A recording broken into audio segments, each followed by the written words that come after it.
সরল সঠিক পথে পরিচালিত করি। খেয়াল করেন, তাহলে স্বভাব ত্রুটি মাথায় দিয়ে কিন্তু মৌলবী হয় না, দাঁড়িয়ে আগেই কিন্তু সুন্নাত আদায় হয় না। ভারতের শিক্ষারা যারা আছে তাদের দাঁড়িয়ে আছে না আছে, কেউ উল্টা আদায় করে কারণ হচ্ছে মানবিক স্নেহ করা, এটা কষ্ট হচ্ছে যেটা তোমার সাথে আলোচনা করো। তো বলছিলাম আল্লাহ বলছেন সহস্রার সঠিক পথে পরিচালিত করতে হলে কাজে লাগবে আল্লাহ, আর অরিজিনাল পথটা বানাতে গেলে কাজে লাগবে আল্লাহ।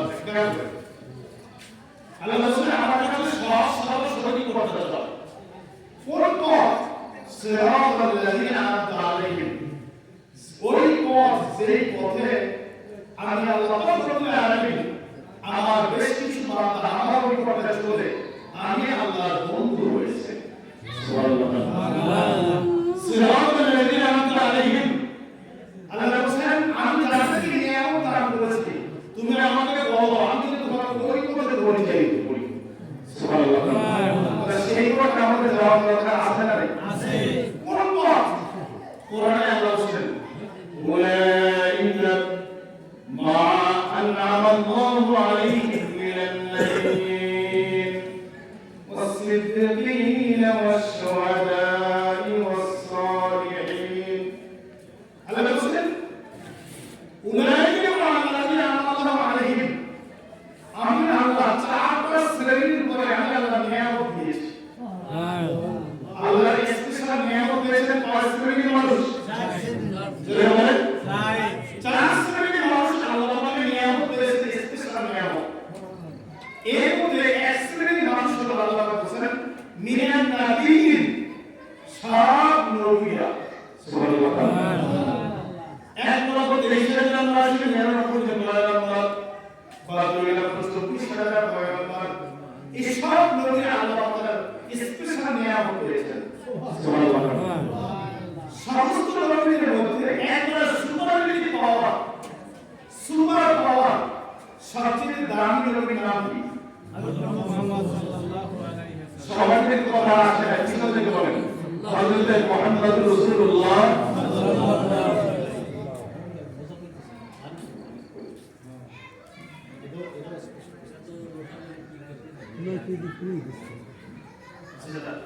মোহাম্মদ সাল্লাল্লাহু আলাইহি ওয়াসাল্লাম বলেছিলাম এক নম্বরে সবচেয়ে বেশি মর্যাদাবান নবীর নাম কি? আর নবীগণ মোহাম্মদের সাথে কইলেন না, আবার বলেন হযরত নবী মুহাম্মদ সাল্লাল্লাহু আলাইহি ওয়াসাল্লাম।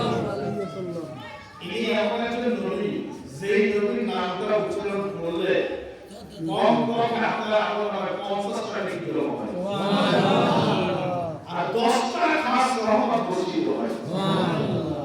আর নবীর নাম আছে না আছে, নবীর নাম উচ্চারণ করলে কমপক্ষে 10টা 50টা নেকি আর খাস 10টা রহমত বর্ষিত হয়, সুবহানাল্লাহ।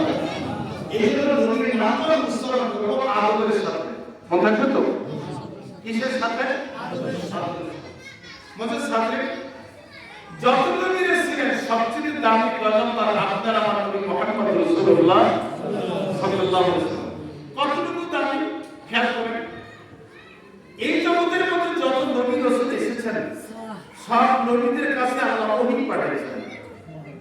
নবীদের কাছে আল্লাহ কি পাঠিয়েছেন? ওহী পাঠিয়েছেন। যত নবীরা ওহী পেয়েছেন একজন ফেরেশতা ওহী নিয়ে এসেছেন সবচেয়ে প্রসিদ্ধ, তার নাম কি? হযরত জিবরাইল আলাইহিস সালাম। ওনাকে বলা হয় কোরআনের ভাষায় রূহুল আমিন। কি বলা হয়? রূহুল আমিন। মানে ফেরেশতাদের লিডার, ফেরেশতাদের সর্দার।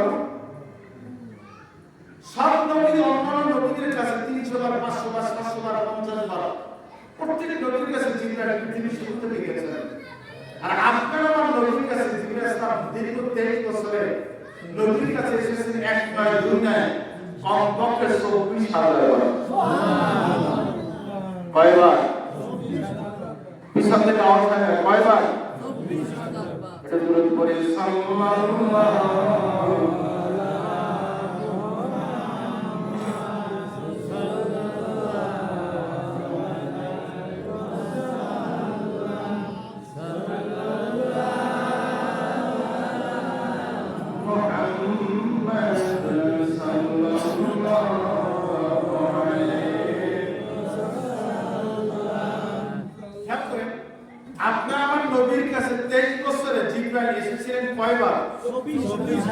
24,000 বার রাসূলুল্লাহর কাছে এসেছেন।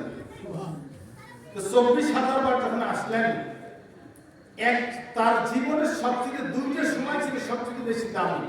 সব সময়ই দামি, দুইটা ছিল আল্লাহ রাসূলের কাছে বেশি দামি। এক, যেদিন আপনার আমার নবী ওহী পেয়েছিলেন, সুবহানাল্লাহ, ওই দিন জিবরাইল আল্লাহ থেকে কোরআন নিয়ে এসেছিলেন। এই দিনটা ছিল আল্লাহ রাসূলের কাছে সমস্ত দামি দিনের মধ্যে অন্যতম শ্রেষ্ঠতম দামি দিন। আর আরেকদিন হলো ওই দিন যেই দিন এই গত রজব মাসে আল্লাহ পাকের প্রিয় হাবিবকে আল্লাহ পাক নিজে আরশে আজিমে নিয়ে সাক্ষাৎ করেছেন জিবরাইলের মাধ্যমে। খেয়াল করেন, রজব মাস এমন একটা মাস যেই মাসে আল্লাহ পাকের প্রিয় হাবিব আরশে আজিমে গিয়ে আল্লাহর সাথে সাক্ষাৎ করেছেন। এই দিনটা, এই সময়টা, এই রাতটা আল্লাহ রাসূল সাল্লাল্লাহু আলাইহি কাছে যেমন দামি, আল্লাহর কাছে যেমন দামি, তার থেকে আমাদের কাছে আরো বেশি দামি। ঠিক না বেটি? কারণ কি, বাবা আদম আলাইহিস সালাম থেকে শুরু করে ঈসা আলাইহিস সালাম পর্যন্ত কোন নবী এবং তার উম্মত আকাশ ভ্রমণ করেনি। করেও নাই, পারেও নাই। খেয়াল করেন, আপনার আমার নবীর উম্মত দুনিয়াতে আসার পরে কেউ চাঁদে যাবে, গেছে না? নীল আর্মস্ট্রং নবীর চাঁদে গেছেন, গেছে। আল্লাহ রাসূল সাল্লাল্লাহু আলাইহি ওয়াসাল্লাম যদি আকাশে গিয়ে মিরাজ না করতেন, আজকের ইহুদি খ্রিস্টান বেইমানগুলো বলতো তোমগো নবী এত দামি, তার সঙ্গে নীল আর্মস্ট্রং আরো তো বেশি দামি। আর তারা তো আকাশ ভ্রমণ করেছে, তোমাদের নবী তো পারে না। ঠিক কিনা বলেন? আল্লাহ পাক রব্বুল আলামিন আপনার আমার নবীকে সবচেয়ে বেশি মর্যাদাবান করার জন্য, এরা তো শুধু চাঁদে গেছে, আর আপনার আমার নবী এই দুনিয়া থেকে আকাশ ভেদ করে 7টা আসমান পাড়ি দিয়ে আলমে লাহুদ, আলমে জাবারুত, আগুনের সাগর, বরফের সাগর সব পাড়ি দিয়ে 7 আসমানের পরে সিদরাতুল মুনতাহা, সেখান থেকে আরশে আজিম, ওখানে গিয়ে আল্লাহর সাথে সাক্ষাৎ করে পাশাপাশি বসে আলাপ আলোচনার মাধ্যমে এক নয় দুই নয় 27টা বছর কাটাইয়া আবার নিজের বিছানায় এসেছেন মাত্র কয়েক সেকেন্ডের মধ্যে। এই মর্যাদায় একমাত্র আপনার আমার নবীকে কে দিয়েছেন? আল্লাহ। কেন করে? দুই, এমন একটা পাহাড়ে তিনি উঠেছিলেন যেই পাহাড়টাতে পৃথিবীর অন্য কোনো মানুষ তো দূরের কথা, কোন নবীরা ওই পাহাড়টা চড়তে পারে না। পেরেছে? পারে না। কোন পাহাড়? কেমন পাহাড়? আল্লাহ রাসূল সাল্লাল্লাহু আলাইহি ওয়াসাল্লাম যখন মিরাজে যাবেন, তখন আল্লাহ পাক রব্বুল আলামিন যেই বাহনটা পাঠাইছিলেন ওইটা ছিল নূরের বাহন। কিসের বাহন? নূরের। যাকে পাঠাইছিলেন জিবরাইল আলাইহিস সালামকে, তিনি কিসের? নূরের। কথাটা না করে নূরের। যেই জায়গাটিতে যাবেন আসমানে, সেইটা কিসের জগৎ? নূরের। খেয়াল করেন, তার মানে ত্রিপল নূর, 3টা নূরের জগতে যিনি গেছেন তিনি আপনার আমার মতো বডি নিয়ে গেছেন মনে করেন। খেয়াল করে নিয়ে মিরাজ যদি কেউ মানে, তো রাসূলুল্লাহ সাল্লাল্লাহু আলাইহি ওয়াসাল্লাম যে নূর, এটা তার মানা লাগবে। সুবহানাল্লাহ। এছাড়া উপায় নেই, কোনো সুযোগই নেই। খেয়াল করে কেমনে করবেন? আল্লাহ রাসূল সাল্লাল্লাহু আলাইহি ওয়াসাল্লামের প্রিয় বাবা ইন্তেকাল করেছেন জন্মের 6 মাস আগে। মা ইন্তেকাল করলেন জন্মের 6 বছর পরে।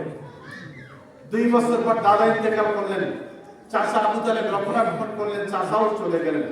গোটা আরবের বেঈমানরা বলতেছে এইবার মুহাম্মদ সাল্লাল্লাহু আলাইহি ওয়াসাল্লামকে রক্ষা করার আর কেউ নেই। নাউযুবিল্লাহ। আপনার আমার নবীকে দুনিয়াকে রক্ষা না করলে রক্ষা করার একজন আছে না নাই? তিনি কে? সুবহানাল্লাহ। তিনি কেমন রক্ষাকারী? কোরআন বলেছে আল্লাহু ইয়াসিমুকা মিনান নাস।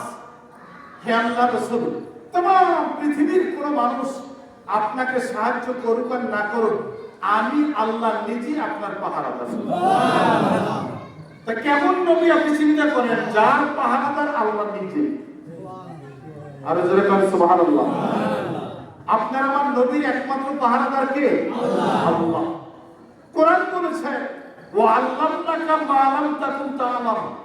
হে আমার হাবিব, तमाम পৃথিবীর সমস্ত জ্ঞান, সাত আসমান সাত জমিন আরশ কুরসি লৌহ কলমের সব জ্ঞান আমি আল্লাহ আপনাকে দিয়েছি। সুবহানাল্লাহ।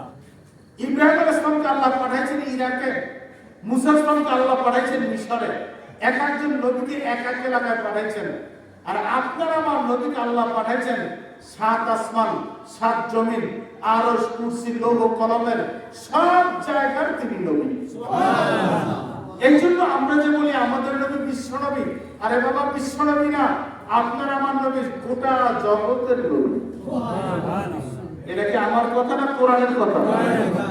জোরে বলেন কোরআনের কথা। পবিত্র কোরআন কারিমে আল্লাহ বলেছেন আলহামদুলিল্লাহি রাব্বিল আলামিন, আমি আল্লাহ গোটা জগতের রব, প্রশংসা গোটা জগতের মধ্যে আমি একমাত্র আল্লাহ। সুবহানাল্লাহ। আল্লাহ পাক রব্বুল আলামিন কোন জায়গার রব? গোটা সাত আসমান সাত জমিন আরশ কুরসি লৌহ কলমের কি রব। ও আমার হাবিব, ওমা আরসালনাকা ইল্লা রাহমাতাল লিল আলামিন, আপনি আমি আল্লাহ যেমন সাত আসমান সাত জমিন আরশ কুরসি লৌহ কলমের রব, ও আমার প্রিয় হাবিব আমি আল্লাহ আপনাকে বানাইছি সাত আসমান সাত জমিন আরশ কুরসি লৌহ কলমের সব জায়গার নবী। সুবহানাল্লাহ। তাহলে আপনার আমার নবীর দাম আছে না নাই? আছে।